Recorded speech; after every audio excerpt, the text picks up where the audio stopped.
nothing and think we're bluffing about coming for your heads. Why play civil if you won't listen to 50,000 dead?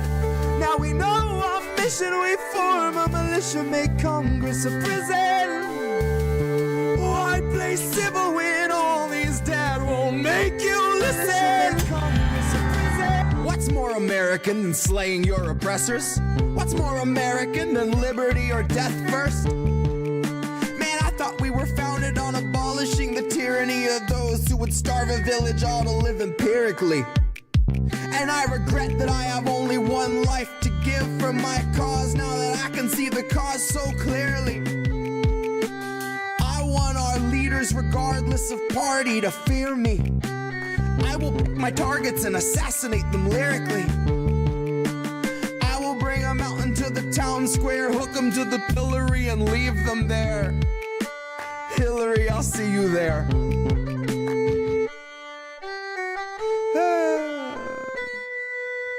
Hillary, I'll see you there. You can't keep giving us nothing and think we're bluffing about coming for your heads. Why play civil if you won't listen to 50,000 dead? Now we know our mission, we form a militia, make Congress a prison. Why play civil when all these dead won't make you listen?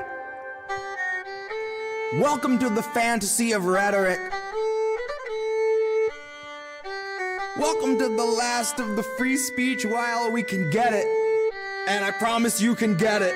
All you corporate Democrats, second wave Confederates, GOP illusionists, and neo-Nazi bureaucrats. And Stephen fucking Miller, I will see you in the aftermath. When all the laws are dust, there's just moral justice after that. And I will hunt you through the wasteland if it comes to that. So I can rub you in the dirt like a cheap human Brillo pad.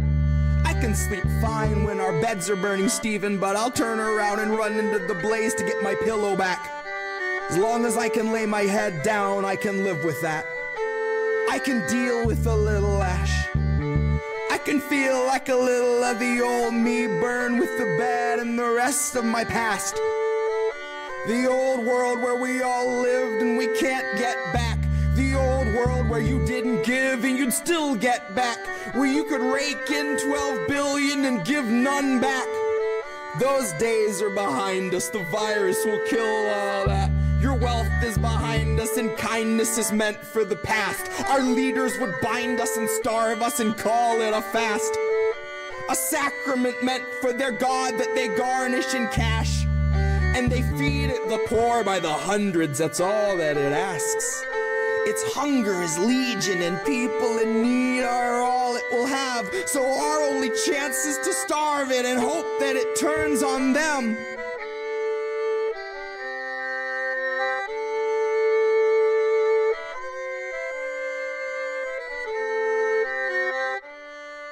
You can't keep giving us nothing and think we're bluffing about coming for your hands.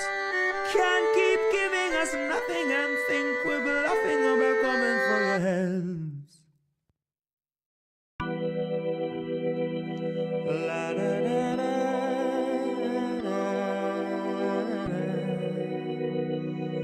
La da da da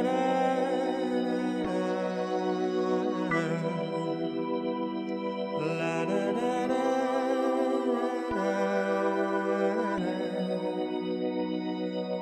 da da da. Last stand, and I came to deliver. Been called a Clinton operative, a Russian, and a grifter. By libs, a washing student debt, proud to be an intern, sucking up to pigs who get a tax cut in the midterms. You cut the ties but never heal the wrist burns. Capitalist shackles wrap and penetrate like ringworms around the necks of those whose deaths will not affect the king's purse or the coffers of the company the king serves, who manufacture mandated tinctures. Their safety data hanging from a fixture, half a mile skyward, just dangling from the rafters. My grift is sobbing till I'm cackling with laughter. I guess I would have made a decent actor. I'd be great at crying on command until they cut plus 40 minutes after. When the director waves a hand, it ain't a rap, it's now a legal matter. Honey, my grift is weeping on a mic until I'm hacking up. Airstrike verses like it's bombs away and batter up. Swinging on these bigots, they keep killing us to fatten up. Kill the switch, eat the rich, I think they're finally fat enough. Grab your knife and fork, the world is yours, just say you've had enough. And if you're comfy, you could go ahead and laugh it up. Tell me how the most important vote I'll ever cast is like the choosing of a bus, in that it might not take you anywhere you want, but no one can deny the fact the bus is now no longer where it was. And that's the kind of progress we should celebrate and trust. Spoken like a kid who never took a bus. Spoken like a piece of shit that used some cash to mask his stink and truly thinks he's one of us. Spoken like a terminally unserious person who equates our cries for rights to mixed up orders from a server. It paints a privileged picture of what you would label urgent if the worst thing you've experienced in life has been the time your waiter accidentally brought a tray of gold flake scallop when you clearly ordered gold flake urchin. And now you're storming out the restaurant and hopping in a Tesla. You got 80 pounds of Tony Fauci merchant. Rewind to chains won't make you wait in such a long line. Life's not just a way to waste your free time. Air that's fit to breathe is not a free ride. Free ride. Rewind to a chance won't make you wait in such a long line. Life's not just a way to waste your free time. Air that's fit to breathe is not a free ride. Free ride. Best to place your bets on weaponizing the identity of every limp progressive claiming grassroots integrity. Policy is a slippery slope for all of its complexity, so flex your brave resistance with this Ilhan Omar NFT. Numbered one of 723. Each depicts her valiantly championing a bill before she lays it at a donor's feet. And she can throw her hands up in the air with AOC and say if only Nina Turner could have voted present too, that's why we need another seat. We need some more progressives we elect to only tweet, who live to serve humana and their label of elective slapped on every patient's gravest needs. And every station plays the theme that medical professionals agree on the effectiveness and safety of injections authorized for this emergency. And in purely unrelated news, the profits of the ones who manufacture vaccines just increased by nearly 36 billion with a fucking B. Sometimes it feels like we're the only ones that see. Sometimes it feels like all of us are lost at sea. And every time we think we see an island on the tip of the horizon, it turns out to be another measure making sure we're kept within the watchful eye of murderous authority. And so I guess my grift is crying for the future they denied us, where the people who would buy us are a mockable minority. And we are more than genomes under warranty. And we are more than serfs in constant quarantine. If I had a single breath left, I'd let the chorus scream. I'd announce our leaders claiming none for all and more for me. None for all and more for me. None for all and more for me. None for all and more for me. Rewind to a chance won't make you wait in such a long line. Life's not just a way to waste your free time. Air that's fit to breathe is not a free ride. Free ride. Rewind to a chance won't make you wait in such a long line. Life's not just a way to waste your free time.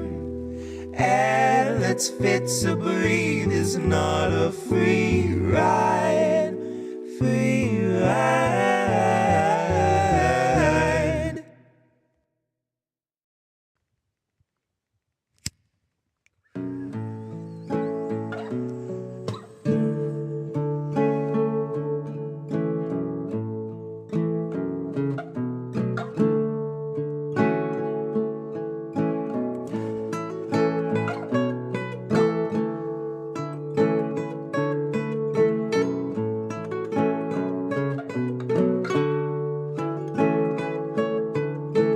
Read my lips, brand new taxes, starving all the billionaires and neutering their Visa Maxes.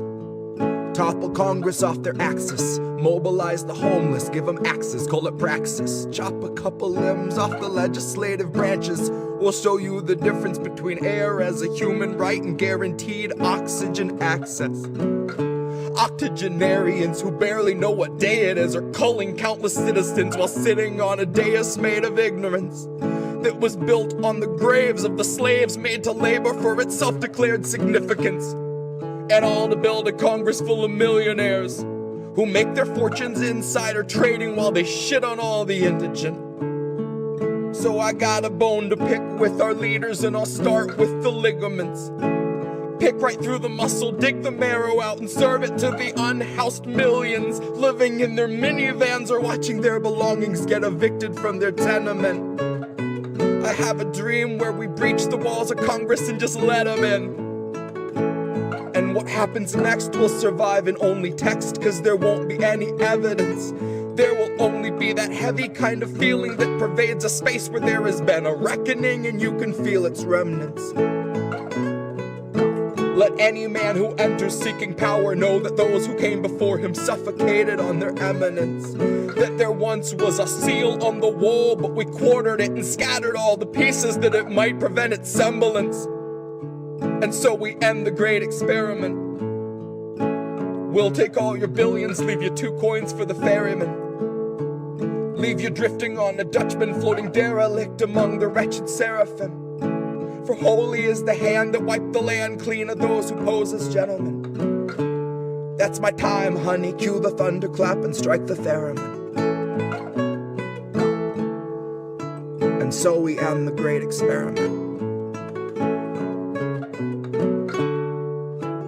Give you 2 coins for the ferryman.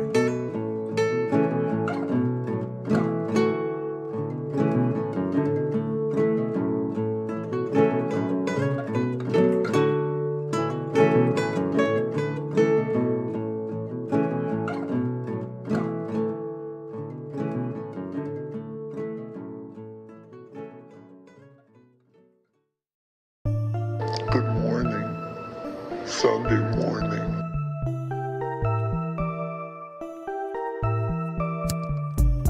Good morning, Sunday morning.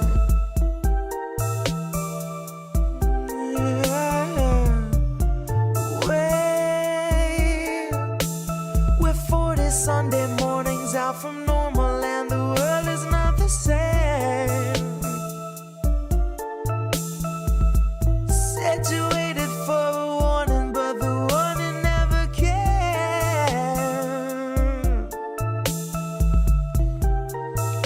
Don't shine a light in my face.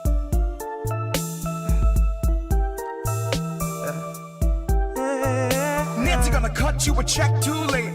2 years after your funeral's paid, 2 years after the grave, she'll be a little stronger for all of the dollars she saved. Watching you wake, watching you cling to your family slipping away. Watch her do nothing but pray. Watch her condemn the Republicans, take them to brunch and then shrug it away. Now watch us be outraged half of a day, then pick a new hero to face our leaders and think they could beat them, playing the game they played since Pelosi had real human blood in her veins. They're all one and the same, sold off stocks and they all maintain that the risk was benign and the virus was tame. Flash forward and 40 Sunday mornings fade, 250,000 people in its wake, and the cruise ship sailed today. So motherfucker, don't shine a light in my face. Wait. Good morning, Sunday morning. Good morning, Wait. Sunday morning.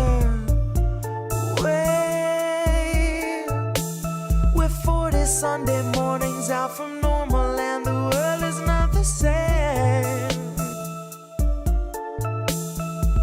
Said you waited for a warning, but the warning never came.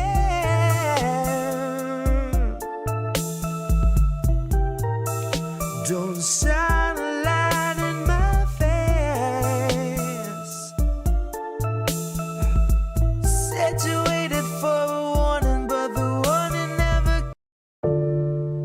Maybe that's how it goes. We won't open our eyes. No, Indy left. What is happening here? To check out IndependentLeft.news. The Indie News Network. Indie Left News. Oh, hey, Indie Left. IndependentLeft.news. Great work. Indie Left News. IndependentLeft.news. Independent Left News. Shout out to Independent Left News. Shout out. Oh, what's up, Independent Left? Friend show. Thank you, IndependentLeft.news. INN, Indy, you're wonderful. I think Indy was onto something. Independent News Network, Indie News. Yeah.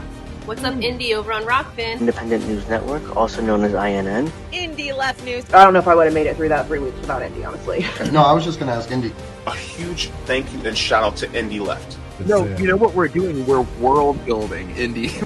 Indie Left News. You were doing the INN recruiting. Indie News.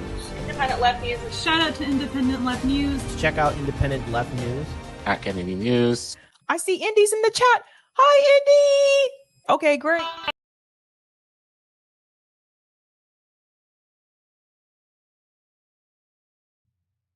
Hey, I don't know what just happened, but it froze. Who are these people? You know who these people are. I'm Indy. Yep. That's Reef right there. It's Sunday, and holy shit, guys. What? Guys. No, we're not going to be corporate media around here. We're not going to chase that stupid bullshit. That's not what we do here. Bad news. Bad things are happening. Oh, well, certain people certainly seem to want to think so. Certain people were jumping up and down and going, oh my goodness, and making a big thing out of it. And yeah, I don't want to talk about that at all, really. Like, you want to go find that, you can find that on a lot of different places. So we're going to be the We're gonna be the anti that.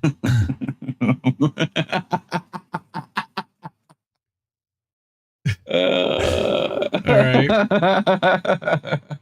And in case you didn't hear and you can't see down there, this is How Do We Miss That? It's Sunday night. It's 10 o'clock. Everybody's like wanting to chill out and relax. And I've got some horrifying stories to bring everybody that you might have missed this week because the news is completely distracted. No, that's Shane Gillis. Come on, that's Shane Gillis. You have to properly credit who that is. Opponent's gay. I walked in, I saw him, I said, wow, this guy's gay. Oh, come on. Come on, man. Come on, man. All right. We got that QR code up there. That's to hook up INN in case you haven't yet and you're of means and able to and are having some fun with us tonight because we're going to, well, I don't know. We'll talk about some one good thing, which is New York Amazon workers organizing, but of course we're going to call that out for some bullshit too. Talk about the censorship industrial complex, and we had a win there, a bit of a win, but we're also going to talk about Gaza, and of course there's not much winning there. Now, I kind of clickbaited everybody, and I have to apologize, but after taking a closer look at that story that I teased at the beginning about the 20 trillion missing, I can't really do that story on YouTube, so we're going to have to record that and put that out on Rockfin Rumble at another time, because that's got some things that we know that algorithm does not like, and we can't risk our channel. Because that also happened this week, and I'll give you guys the lowdown on that, was that we got 2 content strikes or content claims, takedown requests from another network, and we're working it out. But right now, if anything happens, we could potentially lose our channel, and we're just going to be good little boys and girls. So you are tearing me apart, Lisa. Yeah. Who Who is Lisa? Lisa? Bros never watched The Room. Oh, hi, Mark. No. Oh, hi, Mark. No. God, you're so uncultured. Haven't watched The Room. Well, all right. So we're going to get to Indie Media Award honoree Sam Husseini. Thank you. Indie Media Award, IndieMediaAwards.com. You can get there. It's a link tree, and you can find all the 70 honorees. So look at this. Russiagate was Israelgate, which he published the other day, and I thought that was pretty interesting. Russiagate, we know, was a lot of fun, and everybody's been talking about Russiagate lately. Russian scum! Yeah. So this time, we're saying that, he's saying that after Trump won 2016, the Obama admin finally, after years of stalling, allowed a UN Security Council resolution condemning Israel's building of colonial settlements, which violates the Fourth Geneva Convention and always has. It's just that the U.S. has always blocked a resolution, right? Netanyahu asked the Trump transition team to lobby other countries to help Israel stop the resolution from passing. Netanyahu would sleep in Trump's son-in-law Jared Kushner's bed. Creepy. I hope Jared wasn't in there when he visited New York. He might have been. We don't know. Maybe Ivanka was. Who knows? Kushner ordered General Michael Flynn, who would become Trump's national security advisor, for about 6 weeks until he had to resign for some stupid shit, to contact the Russian government. Russian Let me scum. call the Russians to help. On December 22nd, 2016, Flynn contacted then Russian ambassador Sergei Kislyak, asking the Russians to delay the vote until Trump got into office and then could veto it. The Russians didn't do what Kushner wanted, because on December 23rd, the UN Security Council passes Resolution 2334, condemning Israeli settlement building, with the U.S. abstaining. But going back on January 28th, 2016, just 5 days later, outgoing President Barack Obama imposed sanctions on Russia, ostensibly because of alleged Russian interference, quote unquote, in the 2016 U.S. presidential election. Funny. Kislyak then contacted Flynn about getting the sanctions reversed. As you would, knowing that sanctions were put on Russia. That is the origin of Russiagate, which dominated U.S. political discourse for years. It was Flynn contacting the Russians. Putin's a madman. It was Flynn contacting the Russians to do a favor for Israel. Oh, nice. How about that? Nice. How about Great. I that? hope you think they helped them build a tunnel too? Secret tunnel. Now, hey, you stole my line. He follows up with another article and says, Trump and the plan for the ethnic cleansing of Gaza. Will the Gaza genocide end the same way that Russiagate began? And he asks, is Israel pulverizing Palestinian society and stalling for time so that a Trump administration will greenlight a mass expulsion? Well, we've known and we've been saying here that Trump will be no better, of course, for the people of Gaza than Biden. We are screwed either way because Biden is blue Trump, is blue Trump, and Trump is red Biden. Either way, You're fired. With the exception of what might happen in Ukraine, and they may shift that money to Mexico or somewhere else, nothing will fundamentally change, just like we were promised 4 years ago. So again, this is from Indie Media Award-winning journalist Sam Husseini, who sits in D.C. He is in the State Department press briefings. He occasionally, I believe, gets into the White House press briefings, and he asks tough questions. He's been making Matthew Miller, which is Count Smugula, really squirm lately. Love what he's doing there, as well as the Department of Defense, their guy, and there's a third one. No, not Sergei. Sergei. So he says, in my last piece, I recalled how Russiagate was actually Israelgate because it was Flynn doing a favor for Israel at the UN and asking Russia to do a favor that led to Russiagate in the first place and Flynn having to resign and them investigating Carter Page and Papadopoulos and all the crap that went down in 2017. A lot of people forget all that stuff.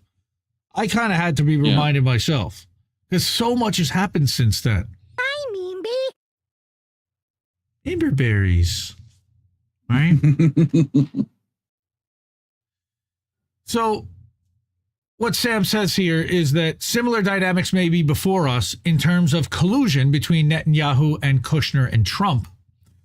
In late May, Israel's National Security Director, Chachi Hanegbi, not Chachki, but Chachi Hanegbi, said the attack on Gaza would likely last for another 7 months, meaning until the end of this year. Well, look, we had heard from Mondo Weiss and others that they were expecting it to go into 2025. So that's actually a more conservative estimate than the ones that we've heard, amazingly enough. It seems quite possible that what's happening is that Israel is obliterating Palestinian society throughout Gaza, destroying hospitals, targeting schools, and forcing the Palestinians to move around Gaza over and over, including into tent cities. And then we know they're bombing those tent cities. The latest move is Israel trying to clear Gaza City in the north, which, yes, and there's a kill zone. And I think you guys have covered that over on INN News, Reef and Colin, Wednesday nights, 9 o'clock. Go check that out. Okay. Yeah. In October 2023, the Biden administration was bankrolling tent cities in Egypt, paving the way for an ethnic cleansing campaign. Yeah, they tend to do that, don't they? We talked about this. President Blinken, or whatever, acting President Blinken, has said no forcible displacement of Palestinians from Gaza. Not now, not after the war. But Trump could. Boy, that escalated quickly. But Trump could greenlight a forcible displacement. Indeed, the recent CNN debate, Trump said Israel should finish the job. Well, speaking of finish the job, somebody tried. Well, we're not talking about that. In March, Jared Kushner commented that Gaza's waterfront property could be very valuable, and he's been hawking it all over the United States ever since. In New Jersey, in LA, in Toronto, we've reported on that.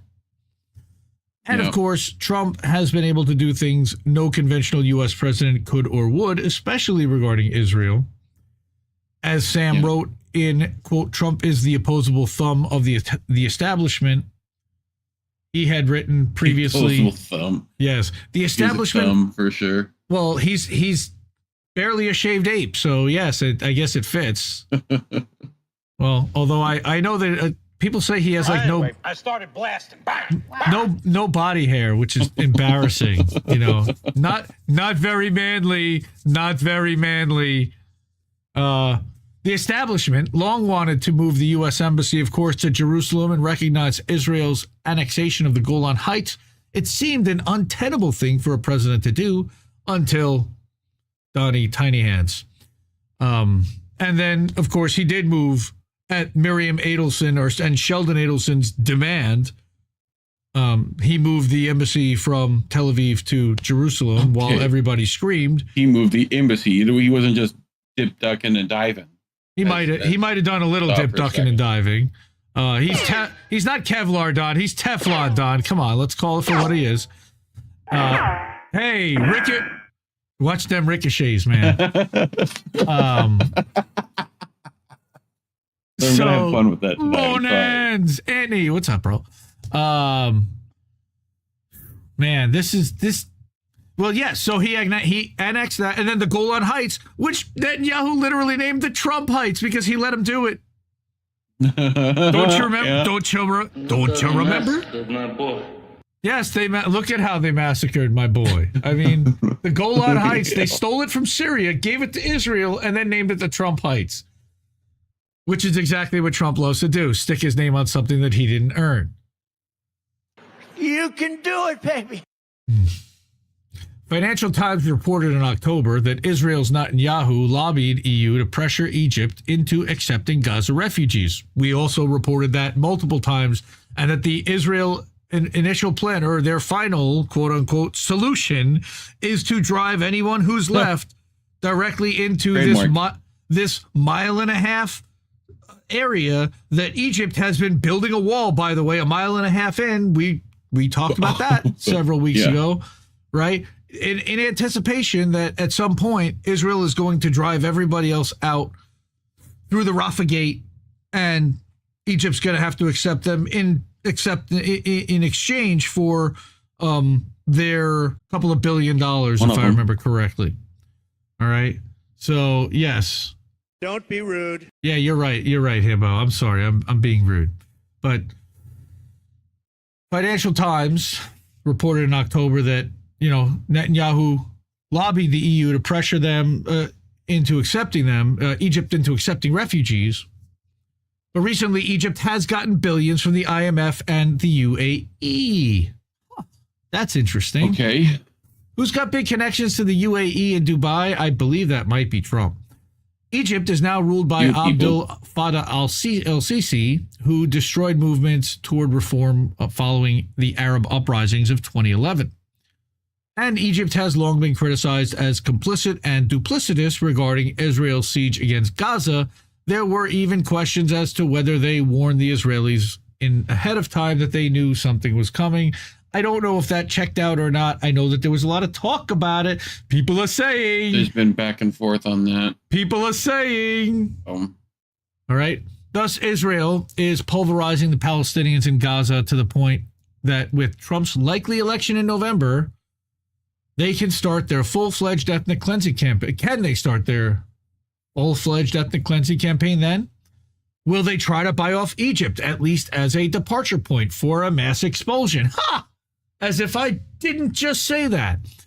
Well, it's possible that the transition period in particular might be when Israel would plan to execute an expulsion. In 2009, after Obama won the election and before taking office, Israel launched Operation Cast Lead, which killed, of course, over 1,300 Palestinians in 22 days. Thanks, Obama. Yeah. Thanks, Obama. And thank you to everyone out there. It's me, Sarah P. Thank you especially. I woke up to a couple of support bucks, and I don't want to call them donations because it's contributions to the work that we do here, and we really appreciate it. Donations, whatever. Stop. We don't want to talk about that. We're not fine. We're not crowdfunders. We're fine. We make yes, things. We are. Stop it. We fund the biggest crowds. Great. Now, there's a lot more going on in Gaza, of course, than what we talked about there. One of the things that we did talk about is there's a new publication out on Substack, which is your favorite place to read things, I know. All right, now. Coming to a Substack newsletter near you. She hasn't started one yet this week, but Cara Mariana did. Yep. Now, she already has her own previous publication. She also works with Patrick Lawrence, who writes The Flautist. And now she's starting one called West Bank Alerts. So these are, and I wanted to bring this because this is important, stories from people on the ground. She says that because she's been there so often, and I read this and I'm like, oh, this is really cool. We have to bring this because not many people, unfortunately, in our circles are going to hear this, and I think you can all subscribe for free and get these. So she says, note to readers, I now announce the launch of a new Substack newsletter devoted to keeping readers up to date on events in occupied Palestine, West Bank Alerts. Since returning from the West Bank at the end of May, I've received almost weekly updates from friends and contacts there who describe a rapidly deteriorating situation. These missives arrive by text and email. More than once, I've received phone calls. They include heart-wrenching descriptions, a 7-year-old beaten by Israeli soldiers, and often include videos and pictures burned olive groves, destroyed homes, settlers, and Israeli occupation forces raiding villages. Okay? As these updates arrive, as several did while I was working on my first 2 articles for the Palestinian Voices series that she's writing, my emotions fluctuate between rage and grief. It seemed to me that a new and unexpected responsibility has landed in my lap to find a new way to report on these situations and events as they happen. It's taken me several weeks to determine the best way to do this. West Bank Alerts will focus solely on presenting updates from my sources in Palestine. These will be brief news flashes rather than lengthy essays. Publication will depend on the flow of reportage coming from Palestine and my workload. I'll do my best to keep as current as possible. West Bank Alerts is an experiment, very much a work in progress. She was not trained as a journalist, and she thanks everyone for their patience and support, and together she hopes that we navigate this new terrain. Our input and comments will be welcome. So, yeah, think. You know what you think. I assume this additional work with a sense of urgency, every one of us is now called upon to do all that we can to support the cause of freedom and justice for the people of Palestine. And she's making it freely available to all. Again, winterwheat.substack.com. This will all be in the descriptions and in our Substack with all the links to everything after the episode's over. Winter wheat. And she actually published something today, Israel's 7-front war, just 5 hours ago. So she's already starting to get this going. And I'm here to support her for that for sure. I think that's awesome. So thank you, Kara. And we will definitely be subscribed. I already am. And we'll see what comes out of there and what else we can share with everyone. And I think we've been seeing a lot of the stuff in our news feeds also. But this is another way to document that in case anybody's account gets zapped or they decide to censor any of this stuff, this is just another place you've got to put it to make sure that people see it. All right. So, how's everybody doing out there? What's happening? What are you doing, man? How you doing? We're waiting on you to get through your stories. Okay. You know?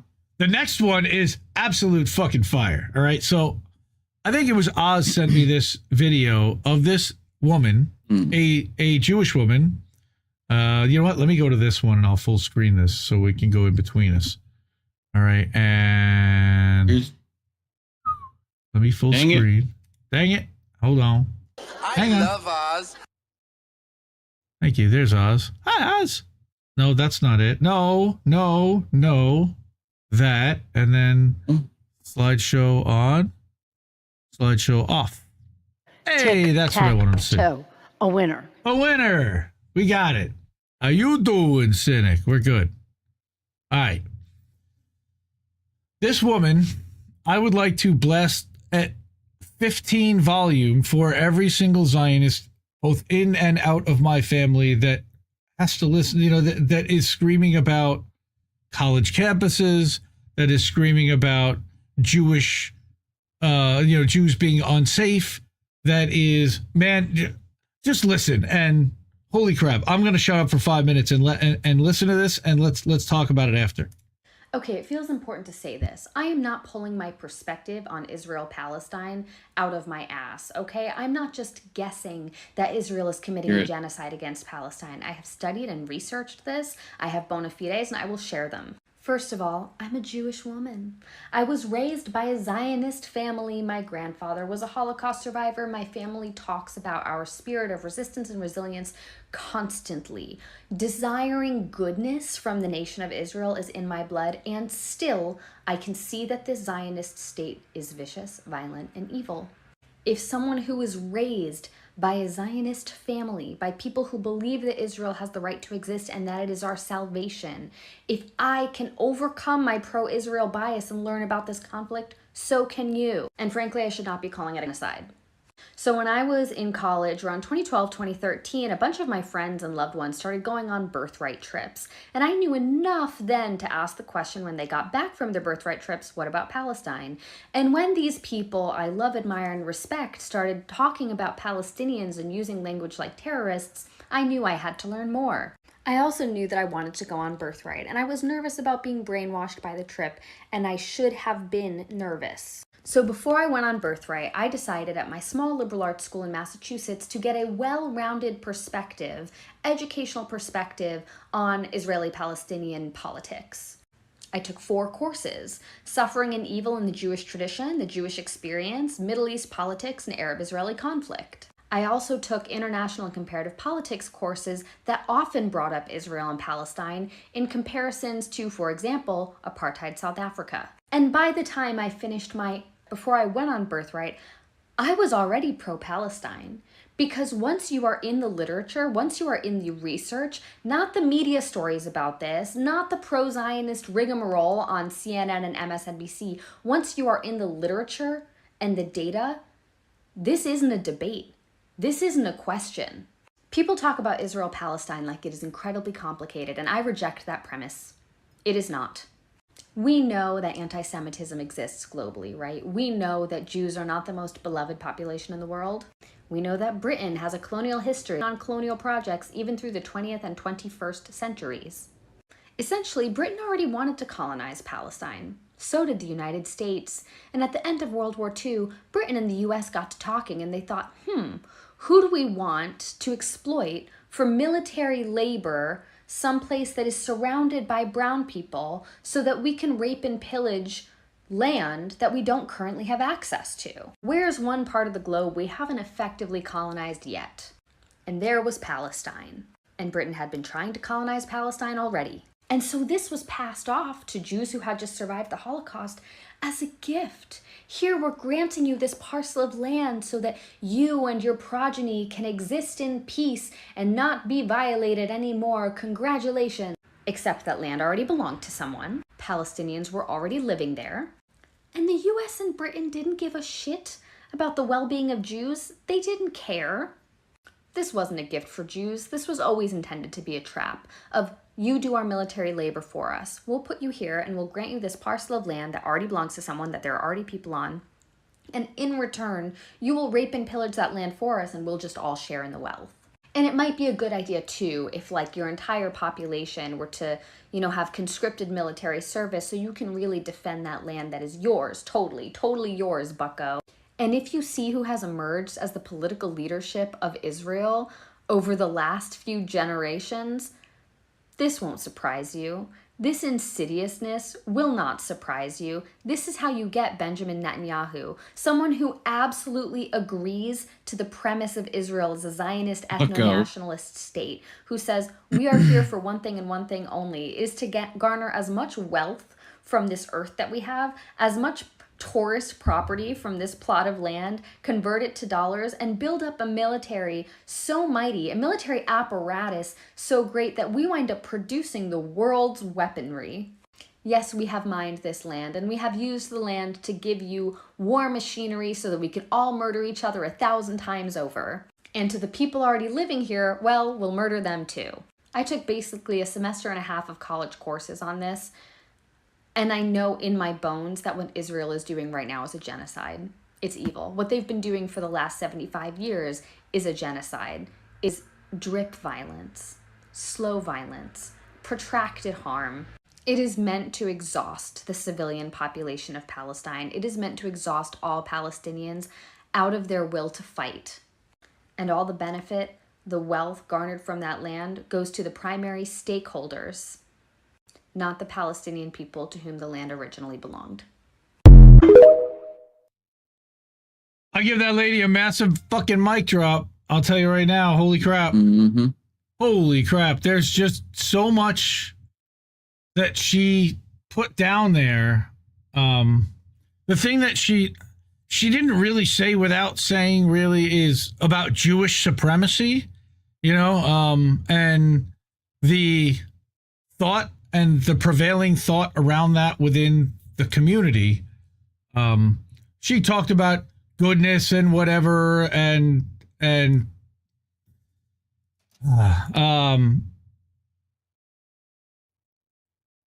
God, again, it just she stunned me in my tracks, and I'm like, everybody's got to hear this, and I wish that people in my family also wanted to listen to that. I don't know if want is the right thing there. Well, I think that if they started to, they would turn it off, and I think that not just my own family, but I don't think that there was that. It was last week we talked about how the entire Jewish diaspora sees themselves as a family interconnected through quote unquote Israel. But if you see a family member doing wrong, isn't it your duty as a family member to do something and say something to stop that from happening in the future? Isn't that more your responsibility than anybody else's? So, I don't know. You grow up in that culture as, pressure from family and, passive aggressive, like, no. Well, no, none of that. I don't know what you're talking about. I have no idea. Yes. Okay. Sean, mic drop is exactly what I wanted to see right there. Yeah, she was fantastic. And you can see her over on the TikToks. Obviously, I'll put a link to that in the description afterwards. A winner. Oh man, how much is her portfolio up to this week? A lot. I don't want to share that yet. Okay, let's go back there. Oh, right. I have to turn off the slideshow.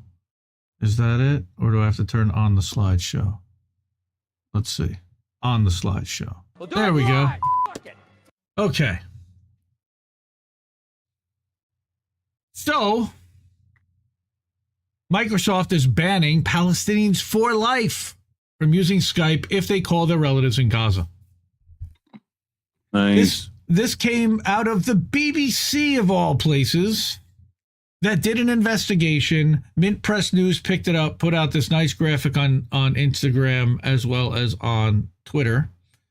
Not X, but Twitter. Somebody says time to switch to Linux, and you can explain why that's not a good idea. Mostly it's software related. Great in theory, but yeah, there's a lot of software issues with that.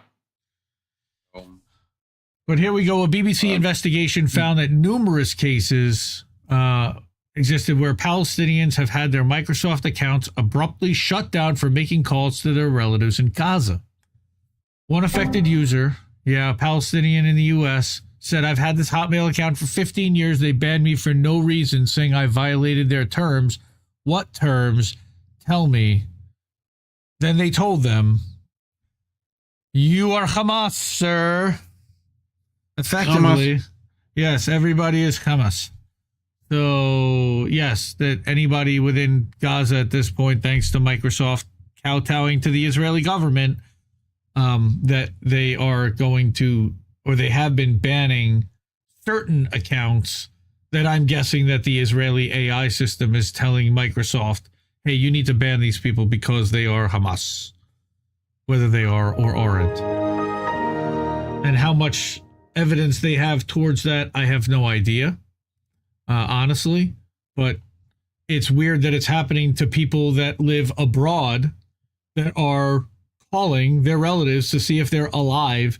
And I read an article on MSN from the BBC that I didn't bring with us that said that Skype often works even when there's no internet, which is why a lot of people in Gaza have Skype when they can even get power to their phones.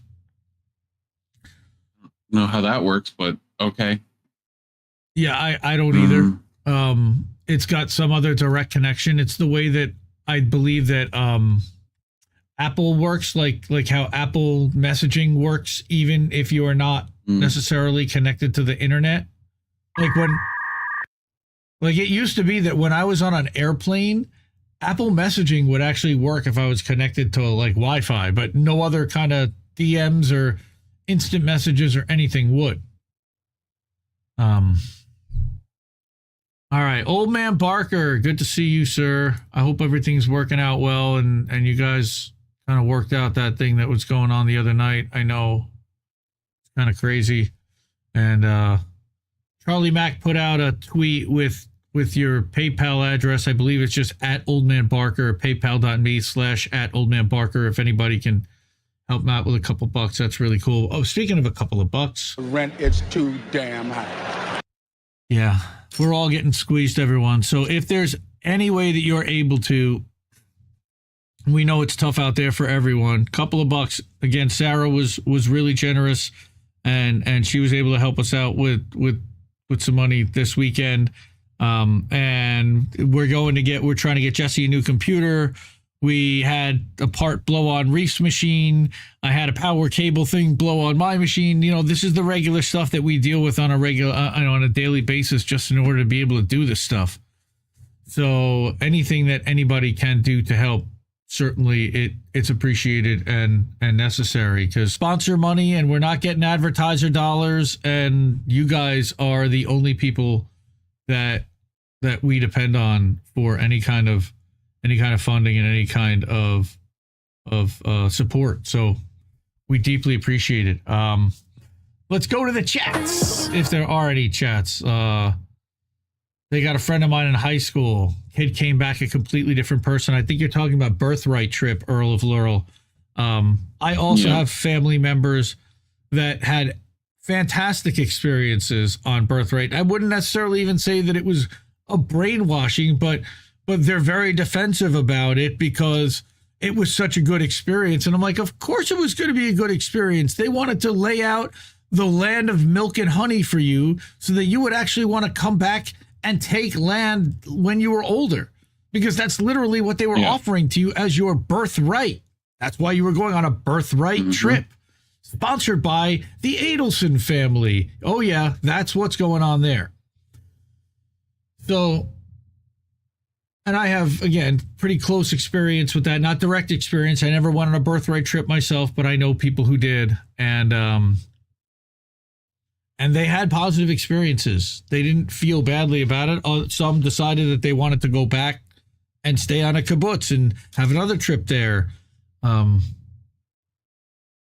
So I don't even know, You want to go to Israel? I go, why? Well, because they'll fund a nice trip, and they'll take you down to the beach, and they'll show you the best of the best of the grass best. Is green and exactly, and the girls are pretty. Pretty much, Paradise City. You got it. And they'll even hook you up in some cases. They'll commingle, and it's like, well, there's a lot of that going on because, well, they're young and they're whatever. But yes, again, they want you to have roots and ties and a reason to come back. Hey now. We weren't talking about hooking up. You know, we haven't. Sorry, children. Yeah, sorry, children. We haven't really covered this publication much in the last year or so, and there's a good reason.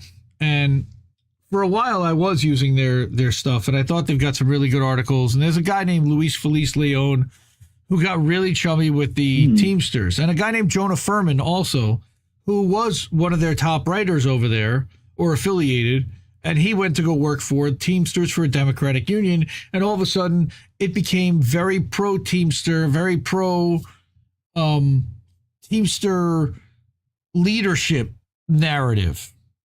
And I read something, actually, there was an article a couple of months ago about that, and I may bring that down the road, but this one I wanted to bring because it was actually written by two Amazon New York workers talking about some of the things that they're trying to do to organize and to fight Amazon for better working conditions, and some of the things that they're going through.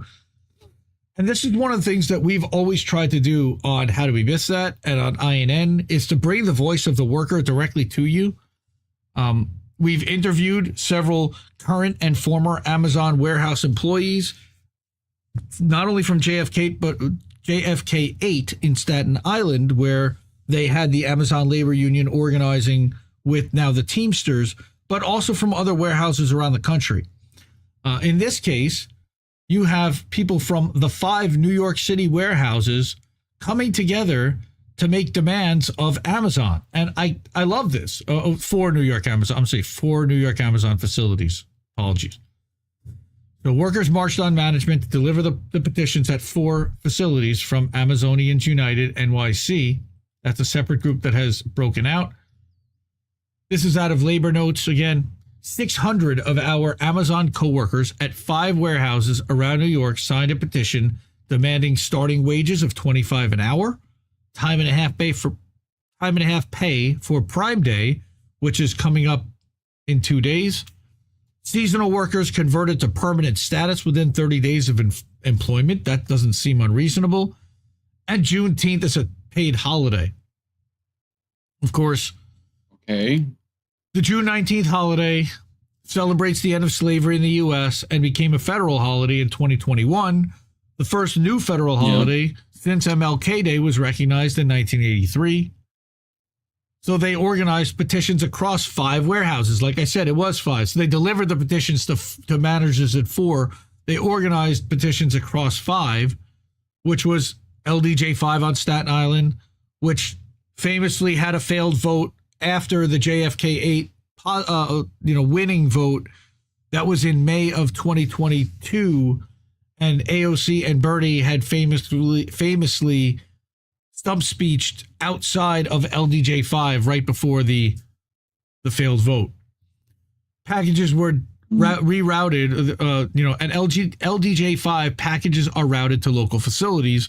The Massive Fulfillment Centers, JFK, SWF1 in the Hudson Valley, which is where the customer orders are packed, and the delivery stations DBK4 and DNJ3 in Queens and in the Bronx, where packages are put into delivery vehicles and dispatched to mailboxes or doorsteps. So they're really kind of telling you a little bit behind the scenes about the delivery chain. And the nerds like me who follow this stuff actually appreciate learning which ones do what and who goes where. Because then it helps when I actually talk to the workers later on so that I know what's going on in their facility. At the smaller delivery stations with only a couple hundred employees, nearly half the workers signed. And at 4 of the 5 warehouses, groups of workers have delivered the petition to Amazon management. So that's their montage video. All right. Coordinating their across workplaces. So this is a good thing, right? We began planning the petition in the New York region through what we call the Amazon Worker Summit, a loose network of workplace committees across New York and New Jersey. Worker leaders from each committee participated. I wonder how they actually communicated, what tools they used to actually do that and stay in touch, whether that was like a Slack group or what's the other one that Zuckerberg has. I'm blanking. It's like instant message with groups, and I don't use it. It's the one that everybody overseas uses, that one. Someone will know it. At the summit meetings, we discussed which issues were important. We agreed on some common issues and brought them back to our warehouse committees. Once all the committees agreed on the key demands, we launched petitions in each warehouse. The main way we got signatures was just talking to people. What a surprise. Amazon treats us like numbers, but we've made it a point to get to know each other as coworkers and friends. This is the same stuff we talked about when we talked about the Massachusetts teachers, when we talked about the Kellogg's workers, when we talked about UAW workers. When people actually start talking to each other, they find they have a lot more in common and can get a lot done, but Amazon keeps them siloed. We made sure to have these conversations on non-work time and in non-work areas, so it was protected concerted activity under the National Labor Relations Act, because we know that Amazon is very quick to fire people for violating those kinds of acts and having these kinds of conversations that they deem anywhere outside of work, within work time or within working areas. They also made sure to reach out to all the different social groups in their warehouses so that the committees represented everyone. I mean, that's great. They got 600 signatures. That's definitely not everyone at 5 warehouses, but they heard people's grievances and desires to make change. Many workers are going through the same kinds of struggles to make rent and cover groceries. Of course they are, because of what Amazon pays them, and they don't get full-time hours. Yep. We all want stability, economic security, and respect. Basics. We connected. Rent is too damn high. Yes, that's right. The rent is too damn high. We connected, but that's not Amazon's fault necessarily. That's BlackRock and Vanguard and the other hedge funds that are buying up all the real estate, all the residential real estate and pricing people out. Capitalism. That's right, Tim Curry.